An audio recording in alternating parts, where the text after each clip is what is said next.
है पिछले हफ्ते हमने कुछ दुख सहने के बारे में या दुखों से संबंधित कुछ बातों को हमने सीखा और कुछ सच्चाई हमने उन वचनों के द्वारा सीखा। ये कि यदि हमसे कोई कहता है कि यीशु मसीह पर विश्वास करने के बाद में आपको दुख नहीं होगा, तो मैंने बताया था आपको ये सबसे बड़ा झूठ है और वो व्यक्ति धोखेबाज है और वो बाइबल से सच्चा प्रचार नहीं करता। जबकि हमने ये देखा कि जो प्रभु यीशु मसीह पर विश्वास करता है, दुख उसके जीवन का एक भाग बन जाता है, क्योंकि यीशु मसीह ने भी दुख सहा और उस पर विश्वास करने वाले हम, क्योंकि हम उसके विश्वासी हैं, उसके लोग हैं और उसके स्वभाव में हम भी भाग ले रहे हैं, तो जो दुख सहन है या दुख सहना है उसके स्वभाव का ही एक अंश है, जो कि हमको भी उसमें सहभागी होना है। तो दुख सहना यह मसीहों की एक बहुत बड़ी पहचान है कि हम सहनशीलता से हर एक दुखों को हम झेल सकते हैं, हर एक दुखों का सामना कर सकते हैं, हर एक परेशानी का सामना कर सकते हैं, क्योंकि हम में पवित्र आत्मा की ताकत है और हम यीशु मसीह में मजबूत हुए हैं। इसीलिए कभी हम ये ना सोचे कि यीशु मसीह पर विश्वास करने के बाद में दुख आएगा ही नहीं, ऐसा नहीं है। जबकि यीशु मसीह पर विश्वास करने के बाद हमारे जीवन में दुख बहुत आएंगे। वो इसलिए ताकि इन दुखों में ही हम गुजर कर मजबूत हो जाएं, ताकतवर हो जाएं।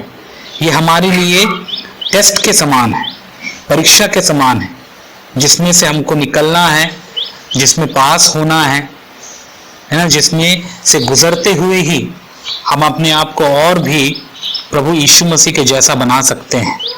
और जिसके जीवन में दुख नहीं आते यीशु मसीह की वजह से, वो मसीह नहीं है, क्योंकि वो यीशु मसीह के दुखों में सहभागी ही नहीं हुआ, मतलब उसने भाग ही नहीं लिया।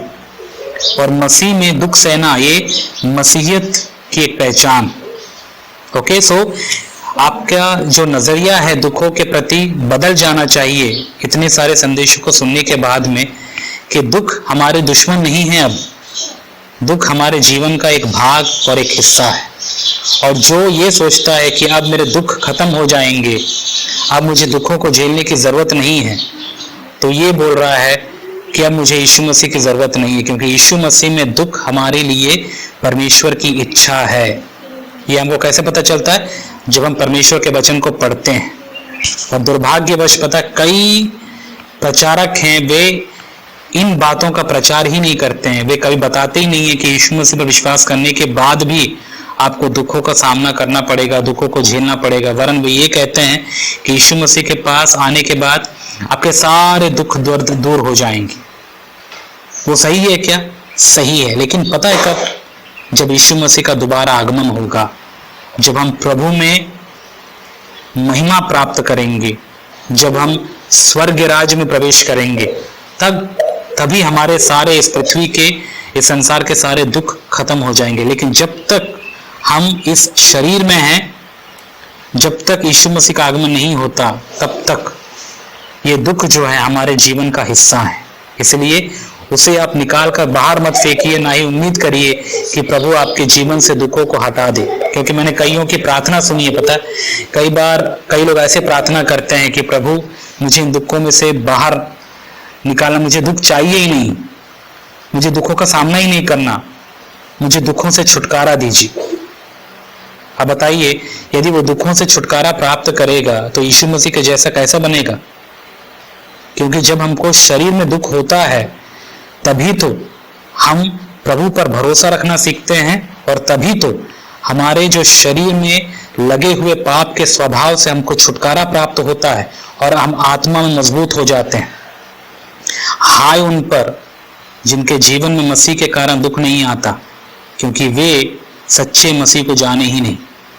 लेकिन धन्य है वे जो यीशु मसीह के कारण दुख उठाते हैं, क्योंकि उन्होंने ही यीशु मसीह को सच्चाई से जाना है।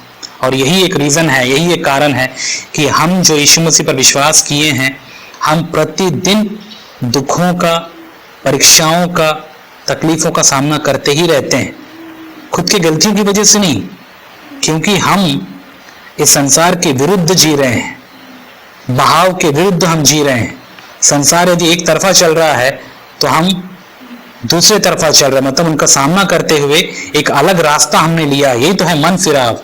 हमारा जीवन जो पाप के रास्ते पर चल रहा था, हमने यीशु मसीह को जानकर हमारा मन फिर गया। अब हम उल्टे दिशा की ओर चलना शुरू कर दिए, क्योंकि उसी रास्ते पर हमको मसीह मिलता है। समझ में आ रहा है आपको? तो मैं चाहता हूं कि आपका जो नजरिया है दुखों के प्रति ये बदल जाए। कभी भी आप प्रभु से ये मत दुआ करिएगा कि प्रभु मेरे जीवन में दुख आने ही नहीं चाहिए, क्योंकि यदि आप ऐसा सोचते हैं और यदि ऐसा उम्मीद करते हैं तो मैं आपको कह दूं कि आप प्रभु के प्रेम से दूर हो जाएंगे। क्योंकि जितना आप प्रभु के दुखों में सहभागी होंगे उतना ही आप प्रभु के प्रेम, प्रभु की शांति और प्रभु की महिमा में हिस्सेदारी प्राप्त करेंगे। ओके, इसीलिए दुखों को एक ब्लेसिंग समझिए, आप दुखों को एक आशीष समझिए कि प्रभु आपके जीवन में दुखों को दे रहे हैं, ताकि क्या है, इन दुखों में से निकलना प्रभु आपको सिखा रहे हैं, इनका सामना करना आपको सिखा रहे हैं, आपको मजबूत करने के लिए। सोच के देखिए, एक बच्चा यदि बोले मुझे टेस्ट की जरूरत ही नहीं है, मुझे परीक्षाओं की जरूरत ही नहीं है, तो ये कह रहा है कि मुझे आगे बढ़ना ही नहीं। और पता है स्कूलों में या फिर हमारे जीवन में टेस्ट क्यों होते हैं? इसी वजह से कि हम आगे बढ़ें। यदि टेस्ट होगा ही नहीं, दुख आएंगे ही नहीं, तो उसमें से हम निकलेंगे कैसे, मजबूत कैसे होंगे? और पता यही एक रीजन है, कई लोग जो हैं दुखों का सामना करना ही नहीं चाहते, वे एकदम कंफर्टेबल जीवन जीना चाहते हैं। वो चाहते हैं कि हमारे जीवन में कुछ दुख ही ना आए। और इसमें कोई संदेह नहीं है, पौलुस ने ऐसे दिनों की भविष्यवाणी भी की है और उसने बताया कि अंत के दिनों में कुछ ऐसे लोग होंगे जो कभी दुखों को चाहेंगे ही नहीं, वे हमेशा आराम की खोज करेंगे। वो चाहेंगे कि हमारे जीवन में बस आराम रहे, हमको सब अच्छा अच्छा बोले, हमको कोई तकलीफ ही ना हो, हमको कभी तंगी ही ना हो, है ना, हमको हर कोई तारीफ ही करे। ऐसा ही हर कोई उम्मीद करता है, लेकिन मसीह होने के नाते हम कभी ऐसी उम्मीद कर ही नहीं सकते, क्योंकि ये उम्मीद हमको तब करना है जब यीशु मसीह का आगमन होगा, तभी हमको ये सारी चीजें प्राप्त होंगी, हमको यीशु मसीह में महिमा प्राप्त होगा। लेकिन जब तक हम इन संसार में हैं, हमको दुखों का सामना करते ही रहना है। ओके, इसीलिए अपने मनों को तैयार कीजिए और याद रखिएगा, ये जो प्रभु के दुख हैं अभी यदि थोड़े हैं तो बाद में और बढ़ेंगे, लेकिन जितना हम प्रभु के दुखों में बढ़ते जाएंगे उतना ही प्रभु की शांति और उसके प्रेम में भी हम बढ़ते जाएंगे। याद रखिएगा, ठीक है। शरीर में जो दुख सहता है वो आत्मा में महिमा प्राप्त पाता है, महिमा में शांति प्राप्त करता है, आत्मा में शांति प्राप्त करता है, आत्मा में और भी परमेश्वर की महिमा में वो भागीदार हो जाता है। इसीलिए दुखों, यदि शरीर में आप दुखों का सामना कर भी रहे हैं तो आपको दुखी होने की जरूरत नहीं है। इसके पीछे परमेश्वर का एक बहुत बड़ा उद्देश्य है।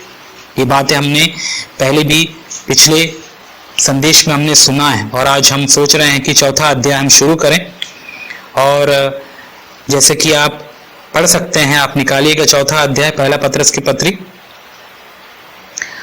और ये भाग जो चौथा अध्याय में लिखा हुआ है पिछले ही तीसरे अध्याय का ही हिस्सा है, जहां पर हमने पढ़ा था कि कैसे परमेश्वर ने यीशु मसीह को जिलाया आत्मा में, शरीर में दुख सहने की वजह से।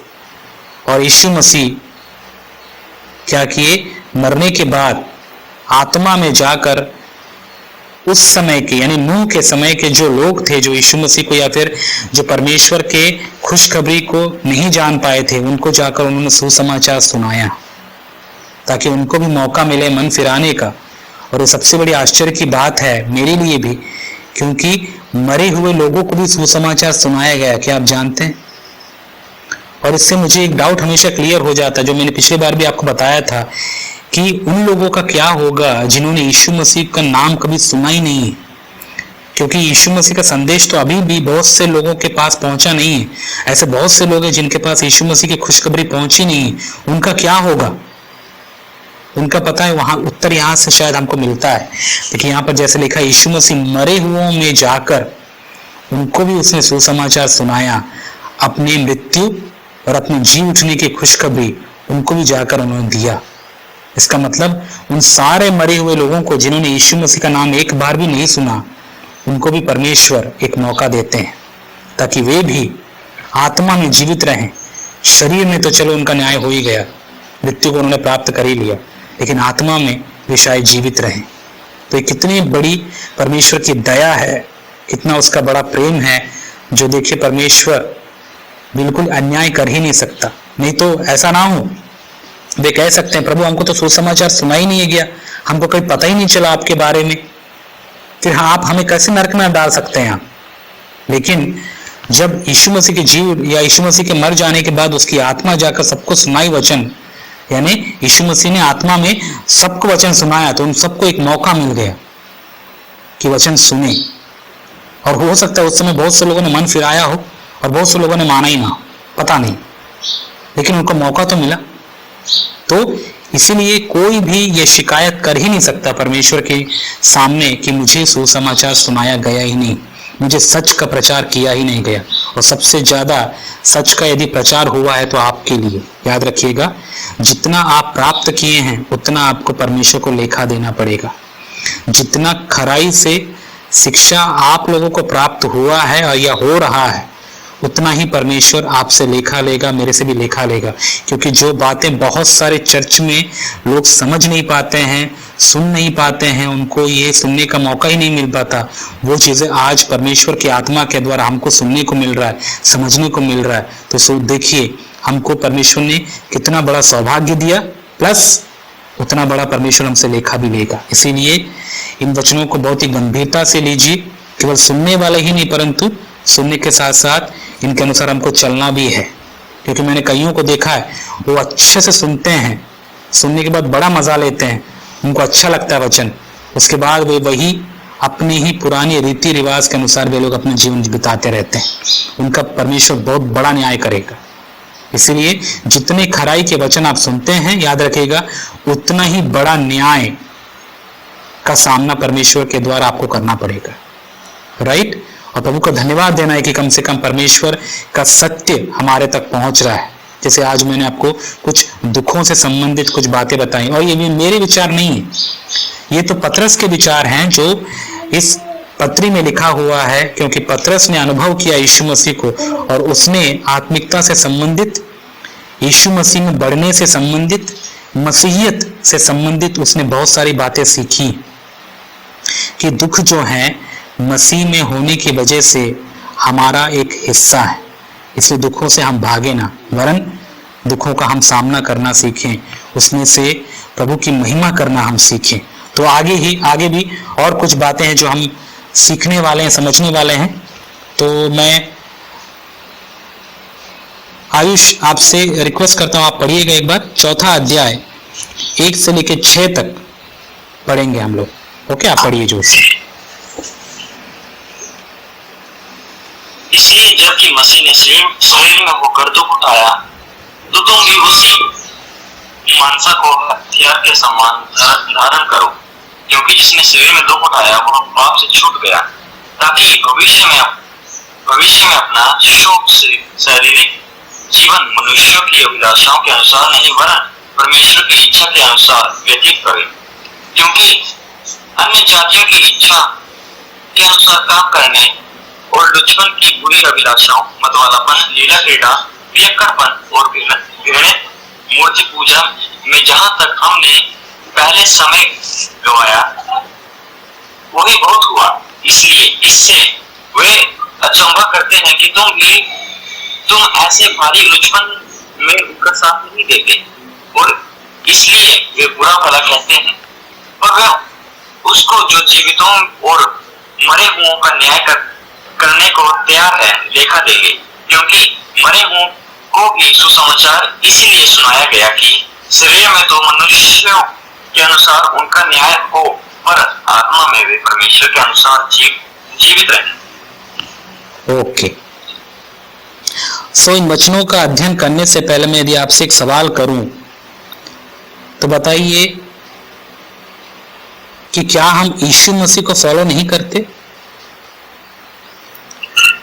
हम अपने आप को यीशु मसीह के शिष्य कहते हैं, मतलब यीशु मसीह को फॉलो करने वाले, यीशु मसीह का अनुसरण करने वाले। तो जब यीशु मसीह का हम अनुसरण कर रहे हैं, उसको फॉलो कर रहे हैं, तो यीशु मसीह जिस रास्ते पर चले हैं उसी रास्ते पर तो हम चल रहे हैं फिर, और हमको चलना है।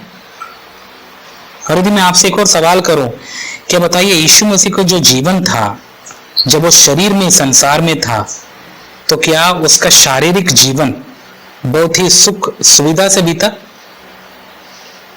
नहीं, ऐसा हम कहीं नहीं पढ़ते हैं। जबकि हम ये जानते हैं, ये समझते हैं कि यीशु मसीह जब इस संसार में शरीर में था तो शरीर में उसने हमेशा दुख उठाया, बचपन से लेकर मृत्यु तक। तो जब यीशु मसीह अपने शरीर में दुख उठाते हुए जिया, तो सोच के देखिए उसके चेले या उसके शिष्य होने की वजह से हम ये कैसे उम्मीद कर सकते हैं कि हम जब अपने इस शरीर में जिंदा हैं तो हमारा जीवन शारीरिक सुख सुविधा में बीतेगा? ये लॉजिकल नहीं है और ये किसी भी रूप से ग्रहण योग्य नहीं।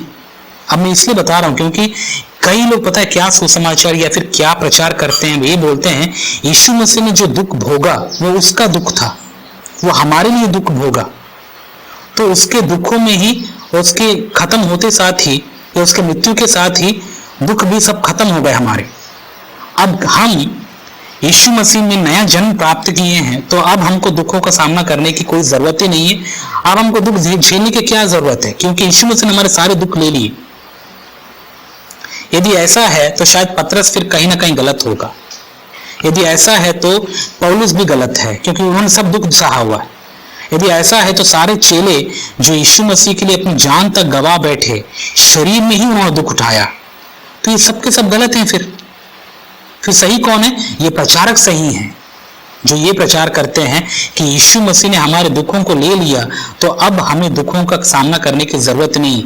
ये सबसे बड़ा झूठ है जो आज के समय में कई झूठे प्रचारक प्रचार करते हैं, क्योंकि उनको मसीहियत की पहचान ही नहीं, उन्होंने यीशु मसीह को ठीक से जाना ही नहीं।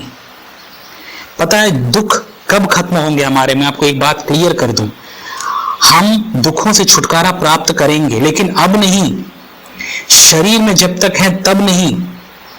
एक बार जब हम इस शरीर को छोड़ेंगे, यीशु मसीह का दोबारा आगमन होगा, तब हमको एक नया शरीर प्राप्त होगा जिसको हम बोलते हैं पुनरुत्थान।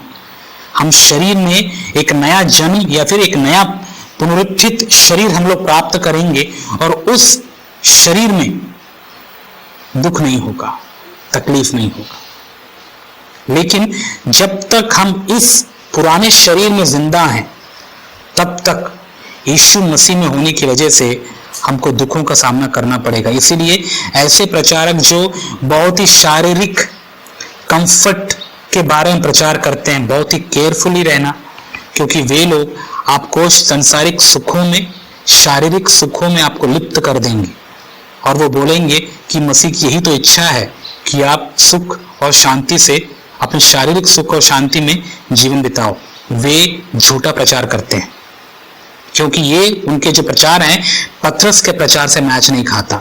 और जहां तक मैंने आपको बताया है और मैंने भी समझा ये बात, जो कोई भी सुसमाचार सुनाता हो और जो सुसमाचार पौलुस के प्रचार से, पतरस के प्रचार से, यूहन्ना के प्रचार से और उस समय के जो प्रेरित हैं उनके प्रचार से मैच नहीं खाता, वो सब गलत प्रचारक है। इसीलिए तो हम बाइबल का अध्ययन कर रहे हैं ताकि हमको पता चले कि उस समय प्रारंभिक कलीसिया में प्रभु के चेलों ने क्या प्रचार किया, चर्च में उन्होंने क्या सुसमाचार सुनाया। और यही है सुसमाचार। पता है क्या सुसमाचार है? कि यीशु मसीह ने शरीर में दुख उठाया, तो तुमको क्या करना है? तुमको क्या करना? देखिए आगे लिखा है, इसलिए जबकि मसीह ने शरीर में होकर दुख उठाया तो अब हमको क्या करना है? खुशी से घर में बैठ जाना है। अब उनको शरीर में कोई तकलीफ नहीं होगा? नहीं। देखिए वहां लिखा है, तो तुम भी उसी मनसा को हथियार के समान धारण करो। मतलब तुम्हारे अंदर भी दुख सहने की मनसा जागृत हो जाए, और ये हमारे लिए एक बहुत बड़ा हथियार है। यदि हम लड़ना चाहते हैं संसार में, और हमारी लड़ाई किससे है? जैसे कि हम जानते हैं इफिसी के पत्र में हमने पढ़ा है कि हमारी जो लड़ाई है वो शैतान से है, इस संसार के शैतानी हाकिमों से है, और इनसे यदि लड़ना है हमें तो दुख सहने की ये जो मनसा है, ये जो माइंड है, इसे इंग्लिश में बोलते हैं माइंड ऑफ सफरिंग, इसको पता है क्या करना है? धारण कर लेना है, और इसको एक हथियार के रूप में हमको धारण कर लेना है। जैसे एक योद्धा अपने सारे हथियारों को बांध लेता है, क्योंकि वो लड़ाई करने के लिए जा रहा है। तो हमारे लिए जो मसीह है, यीशु मसीह के शिष्य हैं, हमारे लिए जो सहने की या दुख सहने की जो मनसा है, ये बहुत बड़ा हथियार का काम करता है। इसको हमको धारण कर लेना है, ताकि मसीह के कारण जब हमको दुख आए तो हम इस हथियार से उन दुखों का सामना कर सकें। समझ में आ रहा है आपको? तो इन बातों को केयरफुली समझिएगा, ताकि आपको सच का प्रचार समझ में आए, सच्चाई क्या है। तो जब यीशु मसीह हमारा गुरु शरीर में दुख उठाया, तो अब हम जो उसके शिष्य हैं, हमें क्या करना है?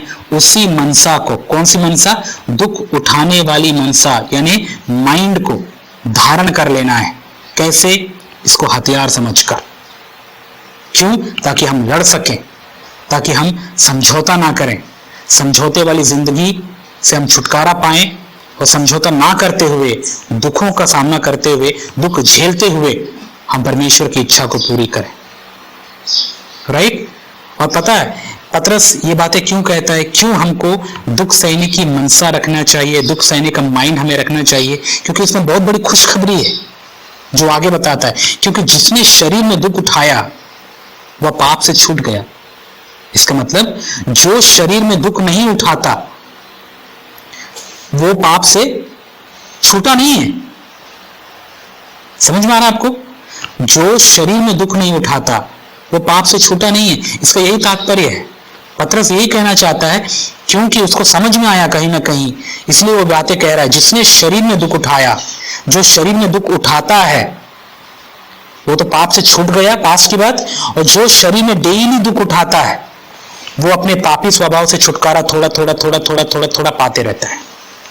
तो सोच के देखिए, हाय उन पर जो दुख नहीं उठाते हैं, वो पापी ही रहेंगे। और पापी रहने का मतलब पता है क्या? अपने पाप में ही वे मर जाएंगे, नरक में चले जाएंगे। और इसीलिए मसीह लोग होने की वजह से हम जो यीशु मसीह पर विश्वास किए हैं, हम दुख उठाते हैं। और दुख उठाने का मतलब ही है हमारे अंदर से जो पाप का गंध है, जैसे सोने से गंध निकल जाता है उस भट्टी में डालते ही, वैसे ही दुखों में से जब हम गुजरते हैं, ये दुख तकलीफ हमारे लिए एक भट्टी का काम करते हैं, ताकि हमारे विश्वास को और भी चमकाए। हमारे अंदर का जो पाप है, गंध है, वो निकलता चला जाए। ऐसा माइंड यदि आपका और मेरा है तो मैं आपसे कह सकता हूं कि हम मसीह में बढ़ रहे हैं, मसीह में सफलता हम लोग प्राप्त करेंगे। तो ऐसा ही माइंड आप रखिए, ये बहुत बड़ी खुशखबरी है। इसलिए दुख जब आते हैं, प्रभु से आप अनुग्रह प्राप्त करिए। ऐसा नहीं है दुख बहुत ही एंजॉयबल होता है, मैं नहीं कहता ऐसा। दुख बड़ी तकलीफ में होते हैं, तकलीफदायक होते हैं, लेकिन हम क्या कर सकते हैं ऐसे दुखों में? प्रभु से अनुग्रह प्राप्त कर सकते हैं, ये कहते हुए, प्रभु कि मुझे आप अपनी ताकत दीजिए, अपना अनुग्रह दीजिए कि ऐसे दुखों में से मैं गुजर पाऊं और आपकी महिमा करते हुए मैं निकलूं, और ना ही मैं समझौता करूं और ना ही मैं संसार के साथ हाथ मिलाऊं, वरन आपके प्रेम में बने रहते हुए, आपके वचन के अनुसार आपकी इच्छा को मैं पूरी कर पाऊं इन दुखों में से गुजरते हुए। ऐसा आप मुझे अनुग्रह प्रदान कीजिए। प्रभु क्यों अनुग्रह नहीं देगा आपको बताइए? क्योंकि आप परमेश्वर की इच्छा के अनुसार प्रार्थना कर रहे हैं, प्रभु आपको अनुग्रह देगा। तो ऐसा माइंड हमें रखना है। देखो यही बात पतरस ने समझा, हमें भी समझना है कि जब हम दुखों में से गुजरते हैं, हम पाप से छुटकारा प्राप्त करते जाते हैं, और जो दुखों से भागेगा वो पाप से गले लगाता है। यदि सोना भी यही कहे, नहीं मैं भट्टी में क्यों जाऊंगा, मैं भट्टी में क्यों तपूंगा, तो सोच के देखिए क्या वो इतना चमकेगा? नहीं। और पतरस क्या कहता है कि जो हमारा विश्वास है वो सोने से भी कहीं ज्यादा मूल्यवान है, इतना ज्यादा कीमती है। तो इस विश्वास को यदि चमकाना है तो कैसे चमकेगा? ये बिना भट्टी में जाए?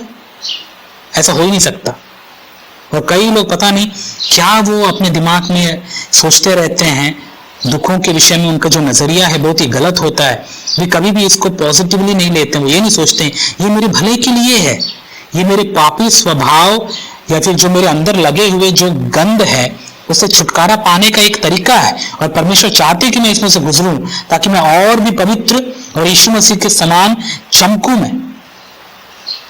यही तो हमारा नजरिया होना चाहिए, और मैं चाहता हूं कि आप ऐसा ही नजरिया रखें। राइट? तो क्या पतरस ने कहा कि जिसने शरीर में दुख उठाया, क्या हुआ उसके साथ? वह पाप से छूट गया। और जो शरीर में दुख उठा रहा है वो पाप से छूट रहा है। तो ये हमारे लिए खुशखबरी है कि नहीं? खुशखबरी है।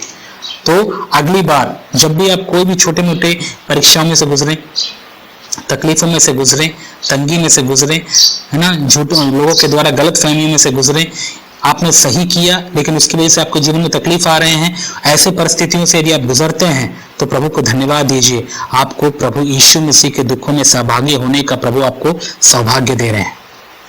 उसमें से आपको निकलना है, उसमें से आपको गुजरना है, ताकि आप प्रभु की महिमा कर पाओ। और ऐसे दुखों के समय में बहुत ज्यादा सावधान रहना है, क्योंकि ऐसे बहुत से लोग हैं, ऐसे दुखों में वे लोग समझौता कर देते हैं और प्रभु को छोड़ देते हैं। और ये हमारे लिए टेस्ट है। राइट? समझ में आ रहा है आपको? या मैंने कई विश्वासियों को देखा है जो बड़ी बड़ी खुशी खुशी से वे लोग चर्च में आते हैं, लेकिन जब यीशु मसीह की वजह से उनके जीवन में जब दुख आने शुरू हो जाते हैं, जब प्रभु उनको बनाना शुरू करता है। प्रभु कैसे बनाता है पता है? एक सोने को कैसे हम चमकाते हैं, वैसे ही यीशु मसीह भी, परमेश्वर भी हमको वैसे ही चमकाते हैं। हमको यदि यीशु मसीह में चमकना है तो परमेश्वर के हाथ में जब अपने जीवन देंगे तो परमेश्वर हमको क्या करेगा पता है? दुखों में से हमको लेकर जाएगा। वही हमारे लिए भक्ति है। और ऐसा परमेश्वर सबके साथ करते हैं, मेरे साथ भी, आपके साथ भी, क्योंकि जो गंध है हमारे शरीर में लगा हुआ है, इससे छुटकारा परमेश्वर हमको देंगे। इसीलिए हम बोलते हैं कि परमेश्वर छुटकारा देने वाला परमेश्वर है। इसलिए हम बोलते हैं कि परमेश्वर जो है हमको बचाने वाला परमेश्वर है। राइट? कई लोग बोलते हैं, पता है आपने देखा है कभी एक गीत हम गाते हैं, मैं हमेशा, शायद मैंने उदाहरण भी आपको दिया, आराधना में है छुटकारा, आराधना में चंगाई। लोग समझते हैं इस गीत को क्या गा रहे हैं लोग। आराधना में छुटकारा है। छुटकारा बताइए हमारे पाप से, हमारे गंध से कैसे मिलेगा? आराधना के जरिए। आराधना क्या है? गीत गाने से। ये सबसे बड़ी मिसअंडरस्टैंडिंग है, पता है? आज बहुत सारे जो लोग हैं आराधना के विषय में जब बात करें तो उनको ये लगता है कि आराधना का मतलब होता है गीत गाओ। गीत गाने से छुटकारा होता है? इतना बड़ा पाप का गंध हमारे अंदर है, ये पाप का रोग लगा हुआ है, 4-5 गीत गाने से छुटकारा हो जाएगा? यदि ऐसा है तो फिर दुखों की जरूरत ही नहीं। सोने का गंध निकालने के लिए भक्ति जरूरी है। तो मनुष्य के अंदर का ये पाप रोग या पाप का गंध निकालने के लिए दुख जरूरी है। 2-3 गीत गाने से छुटकारा नहीं होता। वो स्तुति के गीत होते हैं, वो स्तुति होता है, आराधना नहीं। आराधना का सही मतलब ये है, यदि आप सुनेंगे तो आप हैरान हो जाएंगे। आराधना का सही मतलब यही है कि जब आप कहते हैं कि मैं प्रभु की आराधना कर रहा हूं, तो आप अपनी इच्छा को, अपने मनुष्यत्व को, अपने पुराने स्वभाव का बलिदान कर रहे हैं। बस यही है छुटकारा। और जब आप उस गंध को बलिदान करेंगे, उसे अपने जीवन से आप निकालेंगे, यही तो छुटकारा है। और यही तो परमेश्वर भी करते हैं हमारे जीवन में। क्या करते हैं? हमको छुटकारा देने के लिए हमारे जीवन में तकलीफों को अलाउ करते हैं, ताकि हम दुखों में से जाएं, तकलीफों में से गुजरें, परेशानियों में से जाएं, और हमारे शरीर में लगे हुए इस रोग से हम छुटकारा प्राप्त करें। अब बताइए, जिसने जितना ज्यादा दुख उठाया वो सबसे ज्यादा शुद्ध और पवित्र हुआ। विश्वास करते हैं आप इस बात? और जो एकदम कंफर्टेबली जी रहा है, एकदम खुशी से, सुख से, सुविधाओं में जी रहा है, उसका क्या होगा? तो कभी भी छुटकारा प्राप्त नहीं कर पाएगा। अब आप बोलेंगे शरीर में दुख उठाने का मतलब क्या है? हम अपने शरीर को नाश करें या काटें, छांटें? ऐसा नहीं, ये नहीं बोल रहा हूं मैं। शरीर में दुख उठाने का मतलब है, सबसे बड़ा दुख पता है, जैसे मैंने पिछली बार भी आपको समझाया, सबसे बड़ा दुख यही है जहां आपकी ना चले। क्योंकि मनुष्य छोटा हो या बुढ़ा हो, हर कोई यही चाहता है कि मेरी ही चले, जैसा मैं सोचता हूं वैसा ही हो, जैसे मैं चलना चाहता हूं वैसा ही चले। लेकिन यीशु मसीह के पास आने के बाद में क्या होता है पता है? एक व्यक्ति जब यीशु मसीह की आराधना करता है तो ये कहता है कि प्रभु, अब मैं अपने आप को उसी क्रूस पर, जहां पर आपने अपनी जान दी, उसी क्रूस पर थुकवाने के लिए दे देता हूं। मैं वहीं मर जाऊंगा। अब मेरी इच्छा नहीं पर हो, पर आपकी इच्छा पूरी हो। यह है आराधना। ऐसी आराधना परमेश्वर हमसे उम्मीद करते हैं। तो जब भी आराधना के विषय में आपके दिमाग में आए या फिर कहीं आप सुनो, तो आराधना ये शब्द के मतलब से ही आपको समझ जाना चाहिए, मुझे अपना खुद का बलिदान करना है, ताकि उस बलिदान में जो खुद में लगे हुए जो पाप हैं, जो गंध है, वो भी खत्म हो जाए, मेरी आत्मा से निकलता चला जाए। इसलिए पता है, अंत के दिनों में जब हमारा मृत्यु होगा, तब आत्मा जो है हमारी, जो यीशु मसीह में पवित्र हो चुकी है, इस पापी शरीर से भी छुटकारा प्राप्त करेगा। इसलिए शरीर को मरना है। और आप समझते हैं, हमें यीशु मसीह पर विश्वास करने के बाद में मृत्यु क्यों आएगी शरीर में? इसीलिए आएगी क्योंकि ये जो शरीर है अभी भी पाप के वश में है, इसमें रोग लगा हुआ है। और परमेश्वर चाहते हैं कि ये जो पापी रोगी शरीर है हमारी आत्मा से संपूर्णतः छूट जाए, छुटकारा प्राप्त करे। कब होगा ये? जब हमारी मृत्यु होगी और यीशु मसीह का आगमन होगा, तब परमेश्वर हमको एक नया शरीर देंगे, पवित्र शरीर, उसमें पाप नहीं होगा। फिर हमको झेलने की जरूरत नहीं पड़ेगी। जो परीक्षाएं आती हैं, जो प्रलोभन हमको झेलना पड़ता है, वो सब कुछ वहां नहीं होगा, क्योंकि हमारा शरीर, प्राण और आत्मा तीनों पवित्र हो गए होंगे उस समय। तो तब तक ये शरीर में जब तक आप हैं, आपको एक संघर्ष करते ही रहना है। अपने शरीर से यदि आप दोस्ती कर लेंगे ना, पता है क्या होगा? गड्ढे में जाएंगे, फिर नरक में जाएंगे। शरीर से दोस्ती मत करिएगा। सबसे बड़ा दुख या फिर सबसे बड़ा जो धोखा देने वाला, जैसे कि बाइबल हमको कहता है, मन, और ये मन हमारे शरीर में है। इसीलिए हमको किसका सुनना है? परमेश्वर के वचन का। अपने मन की सुनेंगे आप, बर्बाद हो जाएंगे। इसलिए खुद के मन की बात नहीं सुनना है, शरीर की इच्छाओं के अनुसार हमको नहीं चलना है, हमको परमेश्वर के वचन के अनुसार चलना है। परमेश्वर के वचन में क्या लिखा है वो हमारे लिए ज्यादा इंपॉर्टेंट है, वही हमारे लिए आधार है। इसलिए अपने मन की, अपने शरीर की हमको नहीं सुनना है। और यदि आप सुनेंगे तो मैं आपसे सच सच कहता हूं, आपको कोई नहीं बचा सकता, क्योंकि शरीर पाप के वश में है, वो गड्ढे में आपको लेके चला जाएगा। राइट? सो बड़े सावधानी से आप इन वचनों को लीजिएगा, क्योंकि ये सच है। ओके, तो पहले पद में हमने पढ़ लिया, जो शरीर में दुख उठाया वो पाप से छूट गया। इसका मतलब पाप से छूटना है तो शरीर में दुख उठाने को हमको खुशखबरी मानकर लेना होगा। आगे, अब हमने शरीर में दुख उठाया या उठा रहे हैं, तो हमको एक बात तो पता चल गया, पाप से छुटकारा हम लोग पाए हैं और प्राप्त कर रहे हैं। और यही बात हमने बपतिस्मा में भी पाया। जब एक व्यक्ति यीशु मसीह में बपतिस्मा लेता है, तो जब वो पानी के अंदर जाता है, वो एक रूप है, एक प्रतीक है कि वो यीशु मसीह में मारा गया और वो यीशु मसीह में दफनाया गया। तो जब दोबारा वो उठता है तो उसका एक प्रतीक है कि वो यीशु मसीह में नए तौर से वो जीवित हुआ। अब जब हम अपने शरीर में दुख उठाए हैं, पाप से छूट गए हैं, तो जब अब ये हमारा जो शारीरिक जीवन है, अब जो हम जी रहे हैं, ये जो शरीर, जब जो आपका है, मेरा है, यीशु मसीह में अब तो हम लोग पुराना मनुष्यत्व के साथ मर गए, लेकिन अब यीशु मसीह ने हमको जिंदा रखा क्यों है? ताकि ये जो शरीर अब हम साथ में लेकर जी रहे हैं, इसके द्वारा हम क्या करें पता है? ये जो शरीर को हम ट्रेंड करें ताकि हम परमेश्वर की इच्छा को पूरी करें।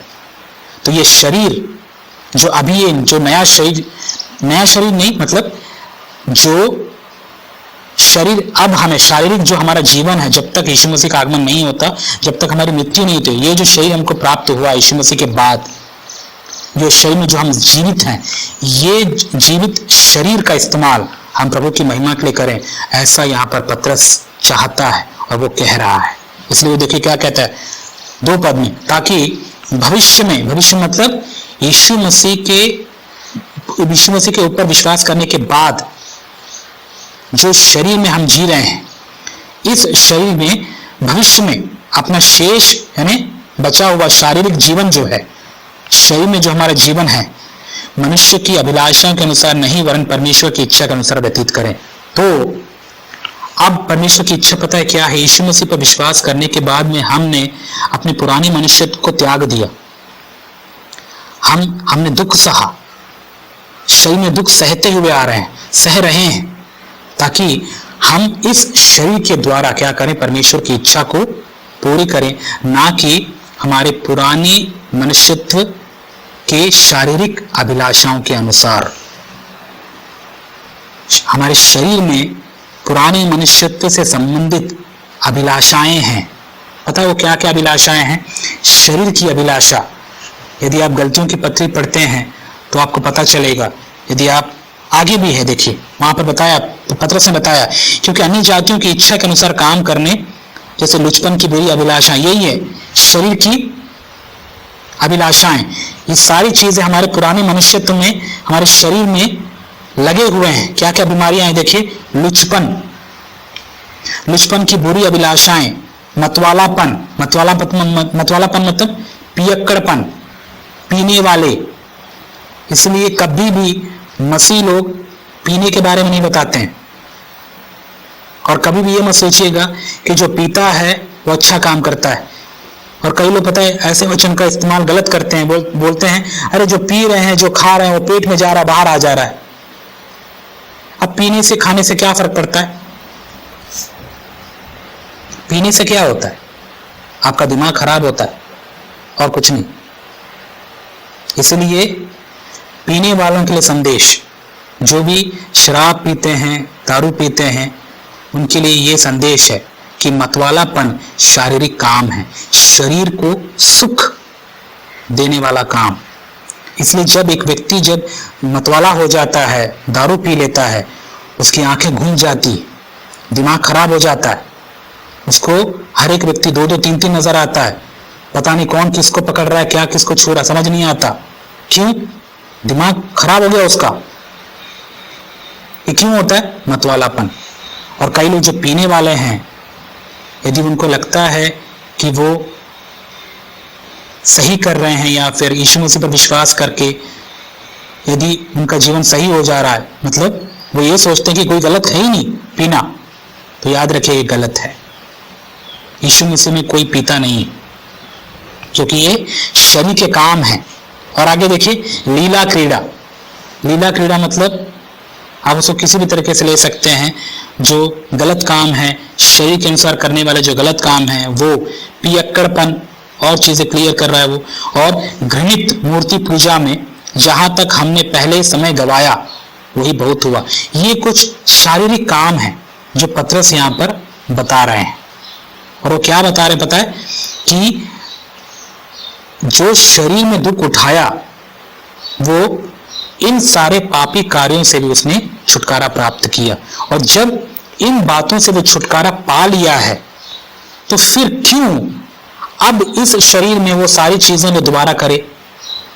अब बताइए, जिस गंध से आप छूट गए हैं, उस गंध को फिर कैसे अपनाएंगे आप? हो ही नहीं सकता। और जो अपना रहा है वो सोच के देखिए कितना बड़ा बेवकूफ होगा फिर। इसलिए यीशु मसीह में हमारे पाप क्षमा हो चुके हैं, हमको पाप से छुटकारा मिला है, तो फिर जाकर उसी पाप के उस कीचड़ में गोता ना लगाएं हम। इससे हमारी मूर्खता सिद्ध होती है, हमारी बुद्धिमानी नहीं। राइट? समझ में आ रहा है आपको? तो ये बातें पत्रस क्यों बता रहा, ये बता रहा क्यों है? ताकि हमारा शारीरिक जो जीवन है वो कैसे हम जिए, परमेश्वर की इच्छा के अनुसार बिताएं। अन्य जाति मतलब जो ये संसार के लोग हैं, जैसा वो जी रहे हैं, और संसार के लोग कैसे जीते हैं?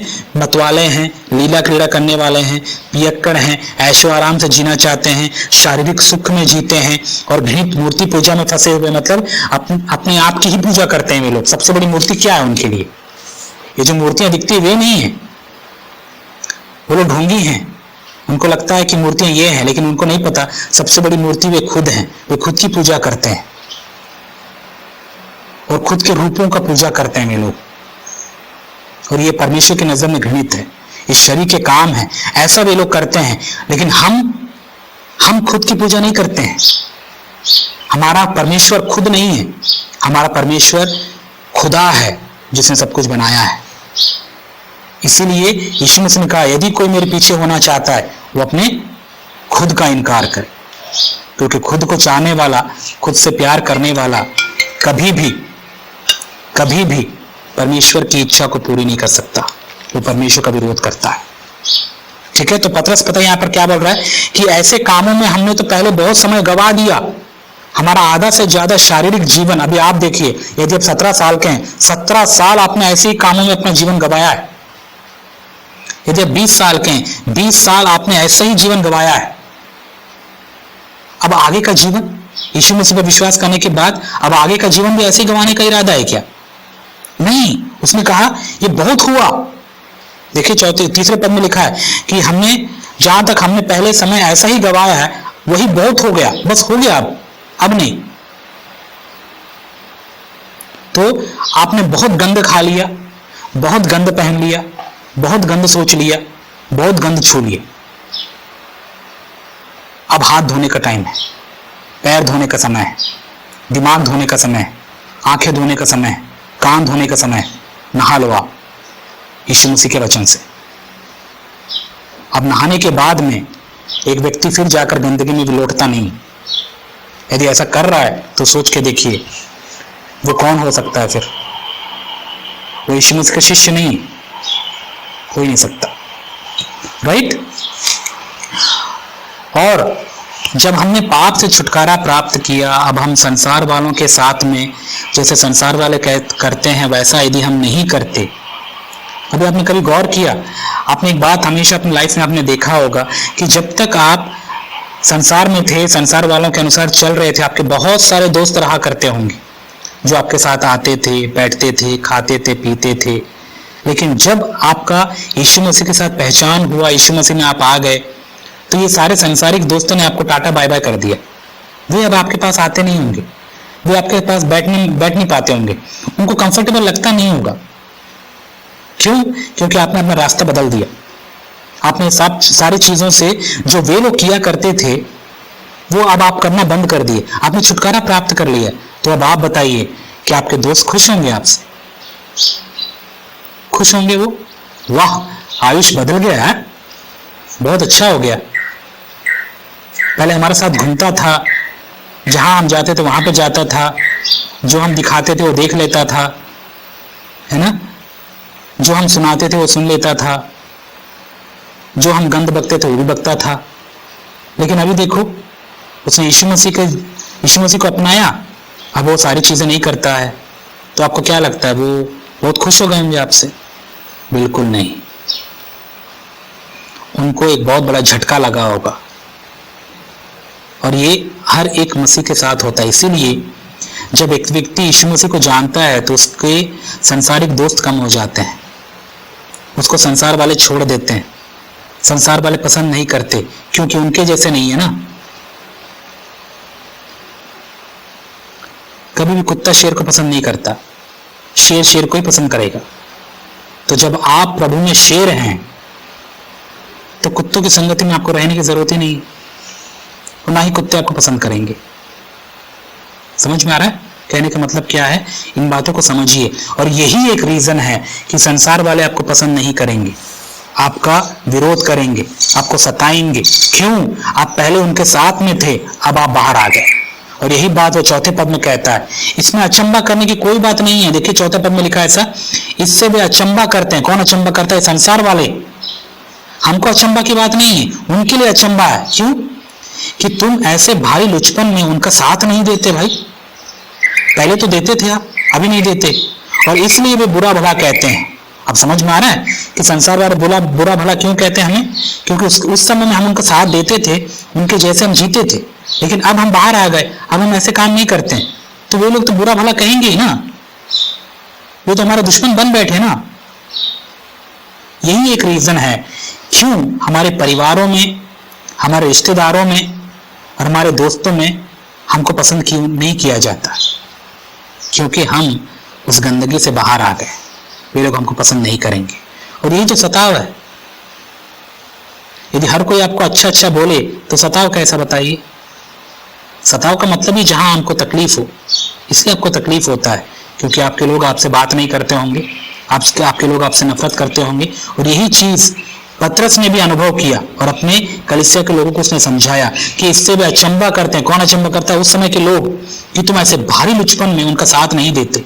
मतलब ऐसे गंद से तुम बाहर आ गए, आपका जीवन बदल गया। आप प्रभु में आ गए और इसलिए वे बुरा भला कहते हैं। लेकिन क्या परमेश्वर उनको ऐसे ही छोड़ देगा? बिल्कुल नहीं। पता क्या करेगा परमेश्वर? यदि वे बुरा भला आपको कह रहे हैं, आपको गालियां दे रहे हैं, आपकी निंदा कर रहे हैं, आपका तिरस्कार कर रहे हैं, तो क्या परमेश्वर छोड़ देगा उनको? नहीं। 5वें पद में देखिए क्या लिखा है, पर वे उसको जो जीवितों और मरे हुओं का न्याय करने को तैयार है लेखा देंगे। उनको लेखा देना पड़ेगा। जितने शब्द, कटु शब्द उन्होंने आपके विरुद्ध बोले हैं, एक एक शब्द का परमेश्वर हिसाब लेगा। जितने ही गालियां उन्होंने आपको दी है, एक एक गाली का हिसाब उनको देना पड़ेगा। इसीलिए आपको डरने या घबराने या परेशान होने की कोई जरूरत नहीं। हमारा सच्चा न्यायी परमेश्वर है। वो न्याय आसन में बैठा हुआ है, वो न्याय करेगा सबका। तो इसलिए आपको डरने की घबराने की कोई जरूरत नहीं कि वे लोग आपके साथ में ऐसा क्यों करते हैं। वे लोग करते रहेंगे, जिंदगी भर करेंगे। एक जाएगा तो दूसरा आएगा फिर, लेकिन वो ऐसा करते ही रहेंगे। आपको आदत बनाना है। इसलिए माइंड, आपका दुख सहने का माइंड आपको तैयार करना। यही बात पतरस भी उन लोगों को बता रहा है, आज हमको ही पता चल रहा है ये बातें, राइट। तो यहाँ पर हमने क्या पढ़ा कि वे जीवितों और मरे हुओं का जो न्याय करेगा, जो है परमेश्वर यीशु मसीह के द्वारा जो करेगा, वो लेखा देंगे उसको। और यही एक रीजन है। क्या रीजन है? क्योंकि परमेश्वर मरे हुओं का भी न्याय करेगा, मरे हुओं का न्याय करेगा। और इसीलिए ही तो उनको सुसमाचार सुनाया गया, ताकि कोई ये ना बोल पाए कि मुझे प्रभु का वचन नहीं सुनाया गया। 6वें पद में देखें, हम पढ़ते हैं, क्योंकि मरे हुओं को भी सुसमाचार इसीलिए सुनाया गया कि वे शरीर में तो मनुष्य के अनुसार उनका न्याय हो, पर आत्मा में भी परमेश्वर के अनुसार जीवित रहें। मतलब क्योंकि परमेश्वर जो है जीवितों का भी न्याय करेगा, मरे हुओं को भी न्याय करेगा। जीवित कौन? हम जो प्रभु में जीवित हैं, हमारा भी वो न्याय करेगा।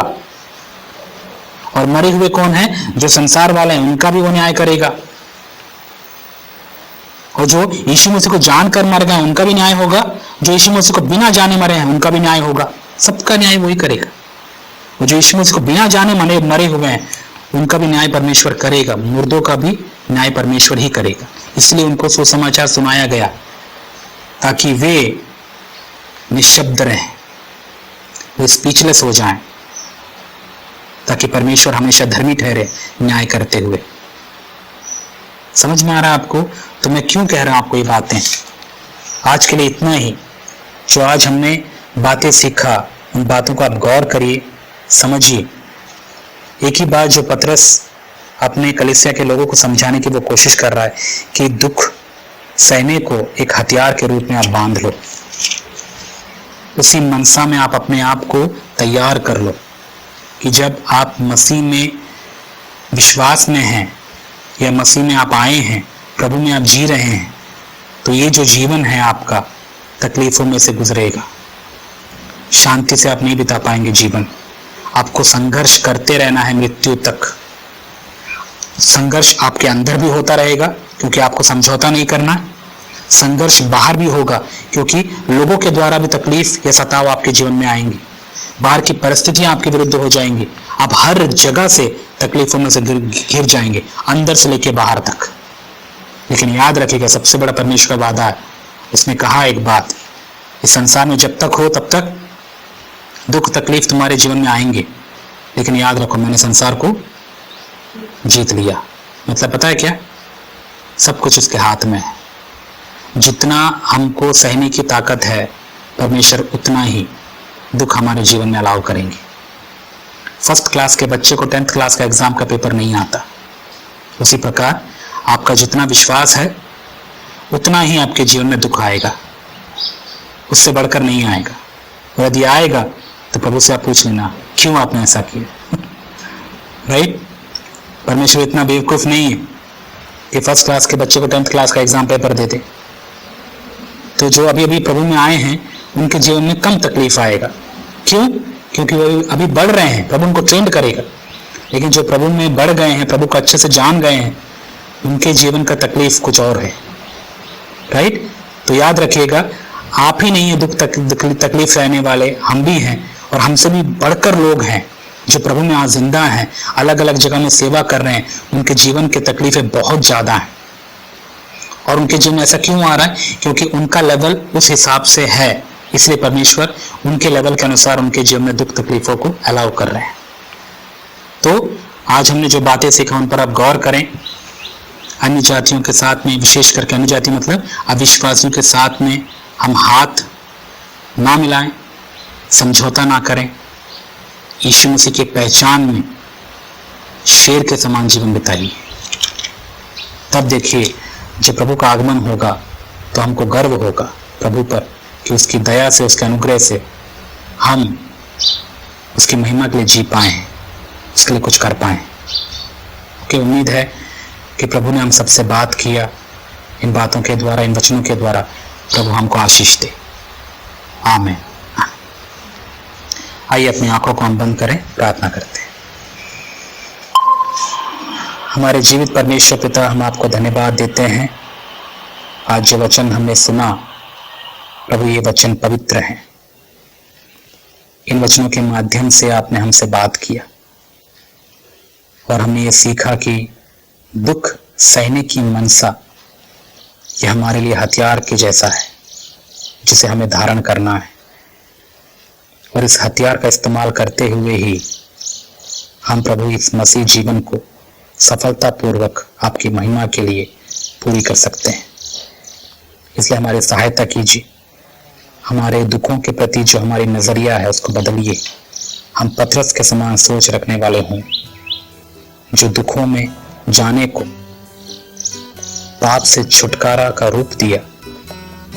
और परमेश्वर यही मनसा हम भी रखना चाहते हैं, यही समझ हमारी हो।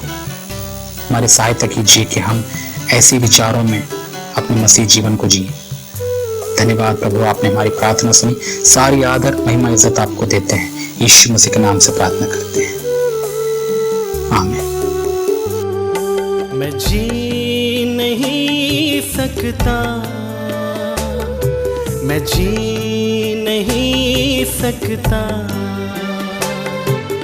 तेरे बगैर खुदा, मैं जी नहीं सकता।